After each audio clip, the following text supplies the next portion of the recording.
Hello, welcome back everyone. कैसे हैं आप सभी? आई होप आप सभी का एग्जाम बहुत अच्छा गया होगा। तो हम डिस्कस करेंगे सीटेट का सीडीपी वाला पोर्शन जिसमें 30 क्वेश्चन रहेंगे। तो आप सभी अपने आंसर मैच कर लीजिएगा। तो चलिए स्टार्ट करते हैं फर्स्ट क्वेश्चन से और इसमें देखते हैं भाई आपका क्या आंसर बना है। तो जो आपका क्वेश्चन था फर्स्ट क्वेश्चन, उसमें पूछ रखा है कि यदि बच्चों के शारीरिक विकास में देरी होती है तो उनका सामाजिक और भावनात्मक विकास प्रभावित होता है। बिल्कुल सही बात है। बच्चों के विकास में विकासात्मक निरंतरता है, ये भी बिल्कुल सही बात है। ठीक है, तो दोनों ही इसमें कथन और कारण दोनों सही है। तो हमारा आंसर नंबर 1 सही हो जाएगा, क्योंकि दोनों सही है और व्याख्या भी एकदम सही है, क्योंकि विकास की बात हो रही है। तो जो कारण है वो भी विकास से संबंधित है। तो हमारा आंसर ए सही हो जाएगा। अब क्वेश्चन नंबर हमारा 2 है। इसमें पूछ रहा है कि जीन पियाजे के अनुसार संज्ञानात्मक विकास में क्या निहित है? जानकारी के मौजूद भंडार में नए तथ्यों को विचारों का सरल जोड़, ये नहीं होगा। भाषा क्षमताओं के विकास पर जोर, ये संज्ञानात्मक विकास का हिस्सा नहीं है। ठीक है, सांस्कृतिक उपकरणों का उपयोग पर बल उन्होंने नहीं दिया है। तो इसका आंसर हो जाएगा, क्योंकि जो इन्होंने कॉन्सेप्ट दिया है उसमें ये गया है कि जो हमारी स्कीमा होती है वो समय के साथ बदलती रहती है और पर्यावरण के साथ अनुकूलन प्रक्रिया करती रहती है। तो हमारा आंसर डी हो जाएगा, यानी कि 4 नंबर हो जाएगा। क्वेश्चन नंबर 3 है। क्वेश्चन नंबर 3 पूछ रहा है कि शिक्षकों को विद्यार्थियों के बीच सहयोग, समूह कार्य और अंतःक्रिया करने से बचना चाहिए। तो ये गलत हो जाएगा, क्योंकि ये सब कार्य तो करने चाहिए और सीखना एक निष्क्रिय नहीं बल्कि सक्रिय प्रक्रिया है। तो ये भी गलत हो जाएगा। ठीक है, तो हमारा दोनों ही यहाँ पर आंसर गलत हो जाएंगे। तो ए और आर दोनों यहाँ पर गलत है। 4 नंबर है कि किशोरावस्था के दौरान लंबाई बढ़ना, वजन बढ़ना आमतौर पर क्या दिखाता है? यौन परिपक्वता होती है। लेकिन उससे पहले अगर ये आ जाता है तो तब हम उसको क्या कहते हैं? तब यौवन यौवन तो तब कहेंगे अगर समय पर जवानी के लक्षण आ रहे हैं। ठीक है, तो समय से पहले अगर ऐसा मतलब जल्दी बढ़ जाना बच्चे का क्या होता है? वृद्धि में तेजी माना जाता है। ठीक है, क्वेश्चन नंबर 5 हमारा है कि मतभेदों के बारे में बात करते समय उन अभिव्यक्ति का उपयोग करना जो व्यक्ति को आगे रखने के बजाय उनके अंतर को, जैसे विकलांग छात्र के बजाय छात्र जो विकलांग है, अगर हम ऐसे शब्दों का इस्तेमाल कर रहे हैं तो क्या वो सही है? बिल्कुल सही है। ठीक है, और विभिन्न आवश्यकताओं वाले विद्यार्थियों के बारे में बात करते समय हम जिस भाषा का उपयोग करते हैं वह परिप्रेक्ष्य दृष्टिकोण को दर्शाती है। ये भी बिल्कुल सही है। तो हमारा इसमें आंसर होना चाहिए ए ओ आर दोनों सही है और व्याख्या भी इसमें सही हो जाएगी। क्वेश्चन नंबर 6 है। 6 क्या बोल रहा है कि माध्यमिक जो विद्यालय होते हैं उनके बच्चे दैनिक और साप्ताहिक आधार पर अपनी अपनी भावनाओं के बारे में लिखे और उन पर चिंतन करे, तो उसके लिए उन्हें प्रोत्साहित किया जाना है। ठीक है, तो अच्छी बात है, ये करना चाहिए। ठीक है, तो हमारा अभिकथन तो सही है। अपनी भावनाओं को समझना एक कैसी, भाई भावनाएं समझी जा रही है तो सीधी सी बात है एक संज्ञानात्मक प्रक्रिया है, यानी कि एक दिमागी प्रक्रिया है। जो क्रिया को यानी कि उसको जब हम उसमें करते हैं, एक्शन मोड में करते हैं, जैसे हमने कोई बात समझ ली और जब हम उसको एक्शन मोड में करते हैं तो आसान हो जाती है। बिल्कुल सही बात है। तो हमारा दोनों यहाँ पर जो है कथन भी सही हो गए और जो है उसकी व्याख्या भी सही हो गई। ठीक है, क्वेश्चन नंबर 7 क्या हुआ? 7 पूछ रहा है कि निम्नलिखित में से कौन सी समस्या समाधान की एक प्रभावी युक्ति नहीं है? जब हम समस्या समाधान करते हैं तो हमें जरूरी होता है कि हम पैटर्न को और उसके रिलेशन को समझे। जरूरी होता है कि समस्याओं को हल करते समय हम तार्किक शक्ति का प्रयोग करें। जरूरी होता है कि जटिल समस्याओं को सरल भागों में विभाजित करके करें। और अगर हम करेंगे प्रासंगिक जानकारी को अनदेखा तो हमारी समस्या समाधान नहीं हो पाएगा। ठीक है, समझ गए? तो ये हमारा आंसर हो गया। क्वेश्चन नंबर 8 है। पियाजे के अनुसार जब बच्चे निगमन के बारे में सोचकर, निगमन यानी कि जिसे हम कहते हैं कि हाई लेवल थिंकिंग, ठीक है, और उन्हें अपने दिमाग में परीक्षण करके यानी कि वो कैलकुलेशन कर लेते हैं तो उसका सॉल्यूशन भी निकाल लेते हैं। समझ रहे हो? उन्हें पेपर पेन की जरूरत नहीं है। और मानसिक परीक्षण और पर्यटन त्रुटि विधि में, यानी कि जब हम उनको एक्टिवली करेंगे, एक्शन में करेंगे, तो उसकी उसमें क्या मिस्टेक्स हो सकती है, वो सब उन्होंने कैलकुलेशन अपने दिमाग में कर लिया। जब इस लेवल के वो सक्षम हो जाते हैं, इस बिंदु पर पहुँच जाते हैं, तो उनकी स्टेज कौन-सी होती है? तो उनकी स्टेज लास्ट वाली ही होती है, कौन-सी? लास्ट वाली होती है औपचारिक संक्रियात्मक प्रक्रिया, क्योंकि वो किसी भी जो है प्रॉब्लम का किस पे पहुँच गए, उस पे क्या बोलते हैं उसको, कॉन्क्लूजन वाली स्टेज पे पहुँच गए कि वो सब कुछ समझ पा रहे हैं, उसके मतलब उसकी खामियाँ, उसकी त्रुटियाँ सब कुछ समझ पा रहे हैं, ठीक है? तो जब वो सामान्यीकरण की अवस्था में पहुँच जाए, तो समझ जाओ वो लास्ट वाली स्टेज पर पहुँच गया, अपने दिमाग का हाई लेवल का वो यूज़ कर पा रहे हैं। ठीक। क्वेश्चन नंबर 9 है, विद्यार्थी कुशलतापूर्वक और सार्थक तरीके से कब सीखेगा? भई वो कुशलतापूर्वक यानी कि बेहतर तरीके से और सार्थक तरीके से कब सीख पाएगा? कब सीख पाएगा? या तो विषय वस्तु ने जानकारी से असंगत, यानी कि अलग जानकारी दे दी गई, अलग जानकारी के विषय में अगर उनको अलग जानकारी पढ़ाई जाएगी तो हटके जानकारी तो वो नहीं समझ पाते हैं, ठीक है? निपुणता हासिल करने के बजाय वो असफलता से बचे नहीं, वो बेहतर नहीं सीख पाएँगे। नई अवधारणाएँ पहले सीखी गई विषय वस्तु से पूरी तरह अलग होती है। भई एकदम हटके अलग करके आप चीज़ों को पढ़ा रहे हैं, तो कोई संयोजन, कोई रिलेशन नहीं बनेगा तो कैसे समझ पाएँगे? तो ज़रूरी ये होता है, सार्थक तरीके से बच्चा कब सीखता है, जब उनकी प्रतिक्रियाओं और व्यक्तिपरक अनुभवों पर ध्यान दिया जाता है और उन्हें महत्व दिया जाता है, तब वो ज़्यादा बेस्ट तरीके से सीख पाते हैं। यानी वो क्या कर रहे हैं, क्या समझ रहे हैं, ये इन चीज़ों को टीचर को पता होना चाहिए, तभी तो वो अच्छे से जो है उन्हें समझा पाएँगे। तो हमारे थिंकर्स हैं लॉरेंस कोहलबर्ग। तो लॉरेंस कोहलबर्ग के अनुसार क्या है कि जो छोटे बच्चे हैं, उनकी नैतिक तर्क शक्ति किस नैतिकता के इर्द-गिर्द घूमते हैं, जो छोटे बच्चे हैं। जो छोटे बच्चे हैं, तो किसके तरफ जो है इर्द-गिर्द घूमती है? तो कानूनों की नैतिकता नहीं। ये समझ लो कि हाई लेवल के किशोर अवस्था के बच्चे इस लेवल तक पहुँच जाते हैं। देखभाल की नैतिकता या फिर दूसरों के परिपक्ष लेने की नैतिकता या फिर अहंकार की नैतिकता? तो क्योंकि बच्चा क्या है, बहुत छोटा है, तो वो कौन-सी स्टेज में होगा, वो पूर्व पारंपरिक स्तर में होगा, जहाँ बच्चे सिर्फ़ अपने बारे में, अपने ही इर्द-गिर्द चीज़ों क को सोचते हैं और वो अहंकार की नैतिकता कहलाते हैं कि इगोसेंट्रिक होते हैं, यानी कि उन्हें उनकी अपनी अलग ही दुनिया होती है, अपनी ही दुनिया होती है। उनका गलत-सही सिर्फ़ अपने से संबंधित होता है। दुनिया या फिर समाज या फिर मम्मी-पापा उस चीज़ को बुरा मान रहे हैं, अच्छी मान रहे हैं, उस चीज़ को वो नहीं देखते, हमें कौन देख रहा है, 4 लोग क्या कहेंगे, ये चीज़ें छोटे बच्चों के लिए नहीं होती है। क्वेश्चन नंबर 11 है, कथन है कि विविधता और समावेशन। विविधता, जब विविध तरीकों से एक साथ चीज़ों को जोड़कर हम शिक्षण कराते हैं, तो अधिगम में सुधार होता है? बिल्कुल हो जाएगा। विविध परिस्थितियों में हमने अलग-अलग एक्टिविटीज़ बच्चों को कराई, उसमें संवाद भी मतलब हमने डिबेट कराई या फिर कुछ भी कराया, उनको स्पीच करने के लिए दिया। तो ये जब संलग्न होता है, तो बच्चे क्या होते हैं, उनका जो दिमाग है समालोचनात्मक तरीके से, यानी कि क्रिटिकल थिंकिंग का उसमें डेवलपमेंट होता है और नए-नए क्रिएटिव तरीके से वो सोचने में जो होता है सक्षम होता है। ठीक है? लेकिन यहाँ पर ये कह रहे हैं कि वो क्षमता में बाधा डालता है ना? तो ये गलत हो जाएगा। तो यहाँ पर ए सही है और आपका आर गलत है। तो ऑप्शन नंबर सी यहाँ पर सही हो जाएगा। क्वेश्चन नंबर 12 है, कक्षा में शिक्षार्थियों की विविध आवश्यकताओं को पूरा करने के लिए निम्नलिखित में से कौन-सी प्रभावी रणनीतियाँ हैं? विभेदित निर्देश, यानी कि उन्हें अलग-अलग ढंग से निर्देशित किया जाए और उन्हें मानकीकृत पाठ्यचर्या नहीं, मैंने मना किया था कि मानकीकृत पाठ्यचर्या को नहीं रखना होता है, फ्लेक्सिबल रखना होता है, व्यक्तिगत शिक्षा योजनाएँ, बिल्कुल, तो ये आपका हो जाएगा ए और बी जहाँ पर भी है, तो ए और बी आपका सही हो जाएगा। ठीक है, क्वेश्चन नंबर 13 है, रचनावादी सिद्धांतकारों के अनुसार जो संरचनावादी सिद्धांतकार है जिसमें पियाजे और कोहलबर्ग आते हैं आपके, ठीक है? तो पियाजे और वाइगोत्स्की आते हैं। तो बच्चों में दुनिया को समझने की स्वाभाविक प्रवृत्ति होती है।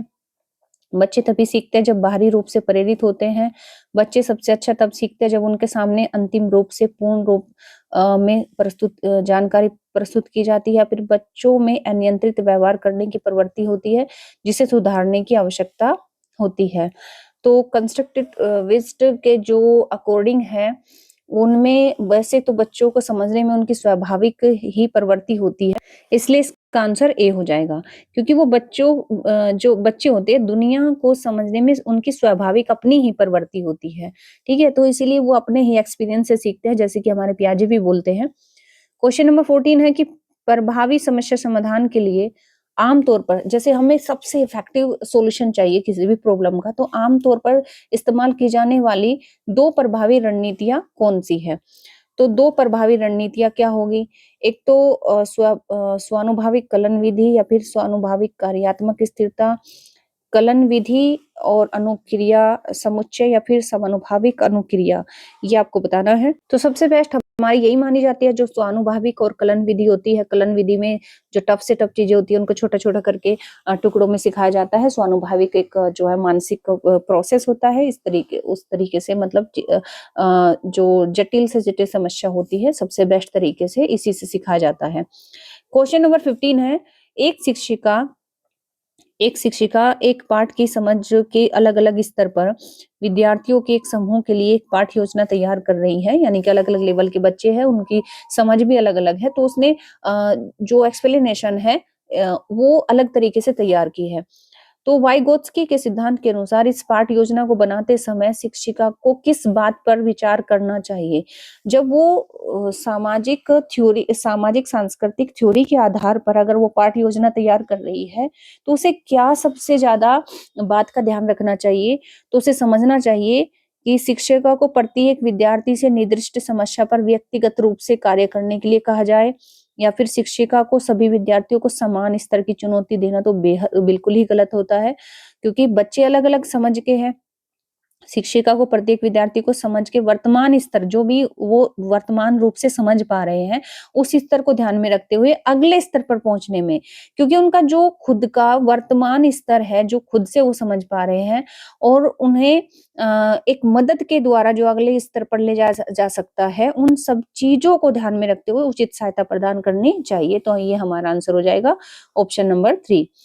क्वेश्चन नंबर 16 है, पढ़ने में प्रवाह की कमी, यानी बच्चा फ्लुएंटली नहीं पढ़ पा रहा है, जो कि मैंने वीडियो में बताया भी था जब मैंने अपनी अधिगम्य क्षमता वाली वीडियो भी बनाई थी रिसेंट में।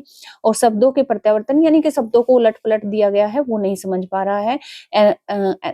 अन्य मनस्कता की प्रवृत्ति, या फिर कहो कि जैसे विशिष्ट लक्षण किसको दर्शाते हैं?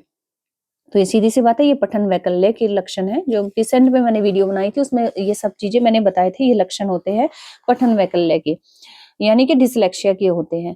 क्वेश्चन नंबर 17 है, विद्यार्थी एक ऐसे वातावरण में सीखने के लिए अधिक अभिप्रेरित महसूस करते हैं जो सुनिश्चित करता है, मतलब वो अच्छा महसूस करते हैं उस वातावरण में जिसमें उन्हें अपनापन मिले और जिसमें उन्हें सुरक्षा महसूस हो। तो इसमें ए और डी जिसमें भी होगा, ए और डी हमारा ऑप्शन नंबर 2 सही है।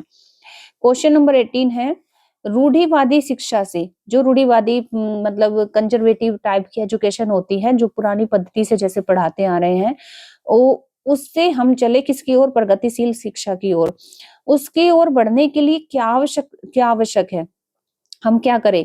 रचनात्मक आकलन के स्थान पर नैदानिक आकलन का पालन करें, या फिर एकीकृत पाठ्यक्रम के स्थान पर मानकीकृत, ये तो गलती हो जाएगा।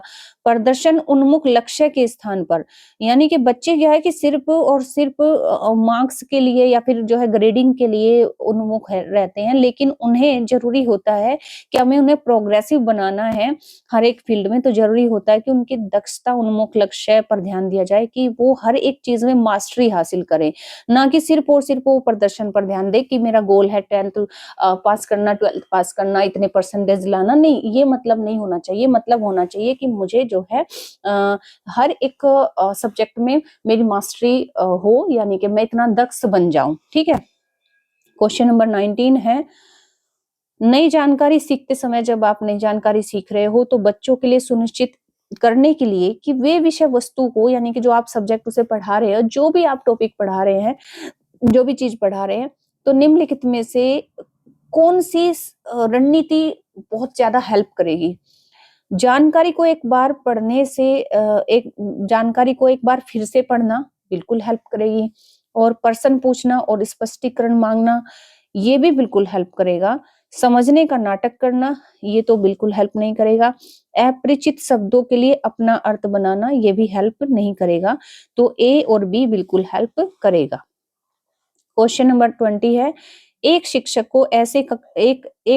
को ऐसे कक्षा वातावरण का निर्माण करना चाहिए जहां छात्रों को सीखने की अभिप्रेरणा मुख्य रूप से किस पर केंद्रित हो।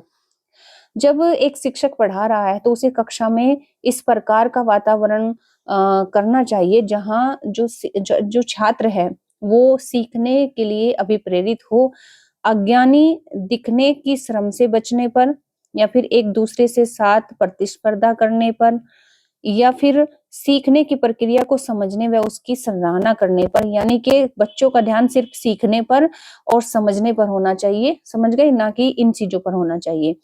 क्वेश्चन नंबर 21 है, 21 पूछ रहा है कि कहानियों और किताबों में पुरुष पात्रों को अक्सर ताकतवर दिखाते हैं और साहसी दिखाते हैं, है ना? जबकि महिला पात्र को क्या संवेदी दिखाते हैं, संवेदनशील दिखाते हैं। ठीक है? तो ये जो है मतलब कथन सही है। ठीक है? इस तरह से दिखाया जाता है। स्कूल और पाठ्यचर्या जेंडर भूमिका पहचान को प्रभावित करते हैं क्योंकि वे द्वितीयक सामाजिकरण के शक्तिशाली माध्यम है। ये भी बिल्कुल सही है ना? जो स्कूल बिल्डिंग मानी जाती है वो एक रूप से द्वितीय सामाजिकरण की भूमिका में ही आते हैं, क्योंकि प्रथम में तो माता पिता आते हैं, द्वितीय में आपका पड़ोस आ जाएगा, आपका स्कूल आ जाएगा, क्योंकि वहां से बच्चा जो है सीखता है। तो ये बिल्कुल कथन आपका सही है। तो ए और आर दोनों आपके सही हो जाएंगे, व्याख्या भी यहाँ पर सही है। क्वेश्चन नंबर 22 है, पठन वैकल्य यानी कि डिसलेक्सिया से जूझ रहे बच्चों को ध्वन्यात्मक प्रसरण यानी कि उन्हें सुनने में जब मतलब जो वर्ड होते हैं, ठीक है, उनको डिकोड करने में क्या होता है, परेशानी होती है, समझ रहे हो? यानी कि डब्लू का वो एम पढ़ते हैं, एम का डब्लू पढ़ते हैं, तो ये उनको डिकोड करने में बहुत परेशानी होती है। तो जिससे शब्दों को डिकोड करना मुश्किल हो जाता है उनके लिए, जो जिन बच्चों को डिसलेक्सिया होता है उनके लिए डिकोडिंग प्रॉब्लम हो जाती है उनकी। तो सभी बच्चों को उनकी रुचि और क्षमता के क्षेत्रों में प्रोत्साहित किए जाने से लाभ होता है। तो हमारा ए तो सही है, आर भी सही है ना? आर भी सही है, लेकिन ये व्याख्या सही नहीं कर रहा है। ठीक है, समझ गए? क्योंकि ये डिसलेक्सिया के बारे में है और ये रुचि और क्षमता के बारे में हो गया। क्वेश्चन नंबर 23 है, सामाजिकरण की प्रक्रिया में समकक्षियों की क्या भूमिका है? जब बच्चे का सोशलाइजेशन हो रहा है तो जो पीयर ग्रुप है, जो कह सकते हैं कि जो बाल्यावस्था से जब एंट्री करते हैं किशोर अवस्था में, तो ना हम उसको किशोर कह सकते, ना हम उसको बाल्य बच्चा बोल सकते। तो वो हमारे बच्चे के सोशलाइजेशन में उनकी क्या भूमिका होती है? तो समकक्षियों की सामाजिकरण पर कोई प्रभाव नहीं पड़ता, ऐसा तो नहीं कह सकते, बिल्कुल पड़ता है, क्योंकि जो यार दोस्त होते हैं, फ्रेंड्स होते हैं, उनका डेफिनेटली प्रभाव पड़ता है।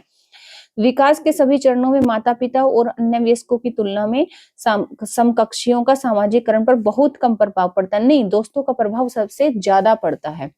समकक्षी बच्चों में के सामाजिकरण की प्राथमिक तो माता-पिता है। जो बच्चे होते हैं वो सामाजिकरण की उनकी प्राथमिक संस्था कौन है? माता-पिता, उन्हीं से सब कुछ सीखते हैं वो। ठीक है? बचपन की तुलना में किशोर अवस्था के दौरान समकक्षी जो होते हैं, वो सामाजिकरण पर अधिक प्रभाव पड़ता है। हाँ, अगर किशोर अवस्था में किसी के साथ किसी की दोस्ती है, तो उस समय मतलब दोस्त की ही सारी बातें मानी जाती है, दोस्त को ही फॉलो किया जाता है, माता-पिता को या फिर किसी अन्य को फॉलो नहीं किया जाता। क्वेश्चन नंबर 24, सीखने के बारे में निम्नलिखित में से कौन सा कथन सही नहीं है? शिक्षार्थी उस ज्ञान की रचना करते हैं जो उनके लिए मायने रखता है।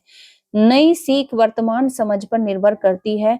सामाजिक संपर्क सीखने में बाधा डालता है। ठीक है, क्योंकि इन्होंने पूछा है कथन सही नहीं है, तो यही हमारा ऑप्शन हो जाएगा, क्योंकि सामाजिक संपर्क तो सीखने में विकास करता है, जैसे कि हमारे वाइगोत्स्की भी बोलते हैं। ठीक है, तो क्वेश्चन नंबर ये आपका हो गया 25। सीखने के संरचनावादी उपागम के अनुसार सीखना कब सुगम होगा? कब सुगम होगा? जब आप किसी दूसरे को सहयोग से या फिर मदद से कोई काम सीखने में हेल्प करोगे, तो वही इसका आंसर होना चाहिए। गतिविधियां परस्पर संवादात्मक और सहयोगी होती है। विषय वस्तु पृथक और उत्केंद्री होती है, शिक्षा शास्त्र के शिक्षक केंद्रित होता है, नहीं, कार्य असंगत और व्यवस्थित, नहीं। तो ऑप्शन नंबर ए हमारा बिल्कुल सही है। ठीक है। क्वेश्चन नंबर 26 क्या है? हालांकि लंबाई और शारीरिक रचना मुख्य रूप से विरासत में मिली विशेषताएं हैं, बिल्कुल सही बात है। अच्छे पोषण और अच्छा व्यायाम से इनमें फर्क पड़ता है। हाँ, अगर खाना पीना अच्छा मिले और व्यायाम हो जाए तो क्या है, बच्चा हष्ट पुष्ट हो जाता है, लंबाई भी बढ़ती है, सब शरीर भी बढ़ता है। बिल्कुल सही बात है, कथन ऐसे ही हो गया। आनुवंशिकता यानी कि बाय बर्थ जो हमें गुण मिले हुए हैं वो, और अच्छा अगर पर्यावरण मिल जाए, ठीक है, तो दोनों दोनों आपस में मिलकर क्या करते हैं, विकास पर प्रभाव डालते हैं, बिल्कुल डालते हैं। तो दोनों हमारे सही है और हमारी व्याख्या भी सही हो जाएगी। ठीक है। क्वेश्चन नंबर 27 क्या है? एक समावेशी कक्षा में अनुकूलन किसमें किया जाना चाहिए? किसमें किया जाना चाहिए? यानी कि एडेप्टेशन, यानी कि सुधार किसमें किया जाना चाहिए, कहने का मतलब ये है। तो जब हम सभी बच्चों को, चाहे वो विकलांग हो, दिव्यांग हो, या फिर जो है नॉर्मल बच्चा हो, सामान्य बच्चा हो, या फिर प्रतिभाशाली बच्चा हो, जब एक ही कक्षा में पढ़ा रहे हैं, तो हमें तो सुधार हर एक स्तर पर चाहिए। जैसे अधिगम के लक्ष्य, यानी कि जो हम उन्हें लर्निंग करा रहे हैं, उनके लक्ष्यों में हमें सुधार करना पड़ेगा। अधिगम की रणनीतियों में हमें सुधार करना पड़ेगा, किस तरीके से उन्हें पढ़ाए, सहायता उन्हें किस तरीके से सहायता हो सकती है, उन प्रावधानों में हमें सुधार करना पड़ेगा। उनके मूल्यांकन में हमें जो है सुधार करना पड़ेगा। ठीक है, कि किस तरीके से जो है उनके मूल्यांकन को अच्छा किया जाए। तो ये हमारा जो है ऑप्शन नंबर डी सही हो जाएगा। क्वेश्चन नंबर है 28, निम्नलिखित में से कौन सी अक्षमता संवेदी बाधिता के अंतर्गत नहीं आती? संवेदी बाधिता, तो संवेदी बाधिता कहने का मतलब ये है कि जो सेंसरी इम्पेयरमेंट से संबंधित नहीं है। तो हमारी इसमें आ जाएगा हमारा आंसर, हमारा आंसर होगा लेखन वैकल्य, यानी कि डिस्ग्राफिया। डिस्ग्राफिया यानी कि जब बच्चा टेढ़ा मेढ़ा लिखता है, या फिर उसे जो है पेन पकड़ने में परेशानी हो, उसे आंख में, सुनने में, देखने में परेशानी नहीं है, उसे परेशानी है सिर्फ पेन को पकड़ने में, सीधा सीधा साफ साफ लिखने में, समझ गए? तो ये इंद्रियों से, सेंस से संबंधित ये बीमारी नहीं होती है। क्वेश्चन नंबर 29 क्या है? एनईपी से है, नेशनल एजुकेशन पॉलिसी से है, जो रिसेंट में आई है 2020 में। तो राष्ट्रीय शिक्षा नीति एनईपी 2020 आकलन में क्या बदलाव करने की सिफारिश करती है? तो इसका आंसर हो जाएगा हमारा सीधे सीधे स्वयं मूल्यांकन और सहकर्मी मूल्यांकन को शामिल करने में, क्योंकि स्वयं का मूल्यांकन करना बेहद जरूरी है, और सहकर्मी मूल्यांकन का मतलब यह है कि जो हमें सहयोग से जो हम चीजें सीखे हैं, तो उसका मूल्यांकन में क्या करना, उसको भी शामिल करना चाहिए। ठीक है। तो नेक्स्ट क्वेश्चन है आपका 30 और लास्ट क्वेश्चन है, वाइगोत्स्की के विचारों का पालन करते हुए, जब हम वाइगोत्स्की को फॉलो कर रहे हैं, ठीक है, कि भाई एक सहयोगात्मक अधिगम कराना चाहिए, कोऑपरेटिव लर्निंग बेहद जरूरी होती है। तो जब हम उसको लेकर चल रहे हैं क्लास में, तो एक शिक्षक ने उन छात्रों को सुझाव और संकेत देने का फैसला किया जो किसी समस्या पर अटके हुए थे। अब समस्या पर अटके हुए, वाइगोत्स्की यही तो बोलते हैं कि बच्चा खुद से कोई काम नहीं कर पा रहा है, अटक गया, थोड़ा सा उसने सोल्व किया कोई भी काम, तो वो अटक गया। तो एक टीचर को मदद करनी चाहिए कि नहीं करनी चाहिए? तो उन्हें उस समस्या को फिर से हल करने का प्रयास करने का मौका दिया जाता है, ठीक है, क्योंकि टीचर उसको फॉलो कर रही है। तो ऐसा करके शिक्षक किस अवधारणा का अभ्यास कर रही है, ठीक है? तो वो आत्मसातीकरण नहीं, सामूहिक नहीं, कार्यात्मक नहीं, आलंबन यानी कि वो इसके फोल्डिंग का काम कर रही है। यहाँ पर वो मदद दे रही है, सहायता दे रही है, ठीक है, ताकि बच्चा आगे उस काम को बढ़ा पाए जहां वो अटक गया है। ठीक है, तो ये हमारा जो है हमने 30 क्वेश्चन डिस्कस किए सीडीपी के। तो उम्मीद करती हूँ आपको आपके जो क्वेश्चन रहे होंगे, ठीक है, आप इसमें से मैच कर लेना कि आपके आंसर की कितने आपके मार्क्स बने हैं, और मुझे जरूर कमेंट करके बताना कि आपके कौन से क्वेश्चन कितना गलत हो गया है और कितने मार्क्स आपके सही बने हैं। बाकी लोगों को भी शेयर करना बिल्कुल मत भूलना। ठीक है, तो मिलते हैं अपने नेक्स्ट डिस्कशन में, नेक्स्ट क्लास के साथ में। तब तक के लिए thank you, take care, bye bye.